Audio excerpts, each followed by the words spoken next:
This is a review for the Newbalance 306 Laceless shoes. Normally these go for around $80 US, but at time of recording these are listed for under $50 on Amazon. I really wish I had gotten mine at that price. Anyway, you're looking at a size US men's 11 in the silver and white colorway. I wear an 11 in everything, and if you ask me, these fit true to size. If you ask me, this is also the absolute nastiest colorway these shoes come in. If they're not popping on camera, I promise they pop in person. Maybe it's just me, but I really have a thing for white shoes. Yes, I know they get dirty the fastest, especially when skated, but I don't really care. The product description claims the upper is a leather front and a suede rear. This seems right, but I'm not an expert, so I wouldn't bet my life on whether or not the leather is real. As usual, the outer sole is rubber. The gray reflective lining around the backside is very reflective and feels coarse to the touch. The shoes are imported, although I can't say from where, and for reference, a US men's size 9 weighs in at 14 ounces per shoe. So should you buy? Well, yeah, I think so. The only word to describe these shoes is icy.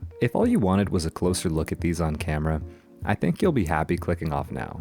But if you want to hear more of my thoughts and opinions, stick around a minute longer. The first thing to note is the shoes are incredibly rigid when new. Compared to other New Balance footwear and other slip-ons in general, these are a bit harder to slide your foot into. This is partly due to the leather upper, which is a bit stiffer than other materials. This also has the added downside of minimal elasticity. What I mean is, once you start to deform the leather by walking around and bending the shoe, it will quickly lose the ability to hold its original shape. You'll create wrinkles and creases in the leather that will give it a very obvious broken-in type look. Assuming you're skating these anyway, you probably don't care, but just be aware that for a shoe that looks so clean out of the box, it won't last long. I think one of my favorite touches on the whole shoe is the light blue New Balance tag. That color is also captured on the bottom of the outsole, which really brings the whole design together. Maybe it goes without saying, but the 306 is a Jamie Foy shoe.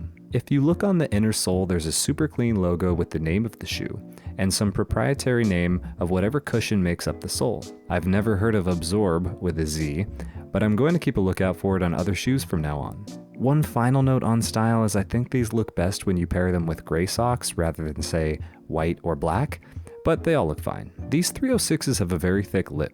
By that I mean the part surrounding your ankle where your sock becomes visible has a lot of substance to it. There are many slip-ons that stay thin all the way up to that point. Because these have a thick lip, it feels like you have a lot more protection and support. But depending on how you look at it, you might think this makes them look clunky or even restrict range of motion, although honestly this is just going to come down to personal preference. When it comes to skate durability, I have to first point out the obvious lack of laces. Yeah, laces get style points, but there's no denying the practical advantage of a laceless shoe. There just aren't any laces to destroy. I'll pretty much always pick a laceless shoe if I need something long-lasting. Second, the whole front half of the upper is leather, and while suede is probably best, leather is still leagues above canvas, which isn't present anywhere on this shoe.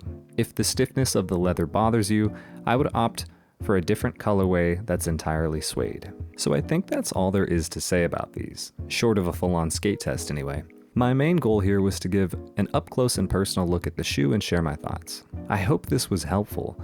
Please drop any comments or questions down below. I'm happy to help, and I'm sure I forgot to mention something. Let me know if there's anything I can do to improve these videos.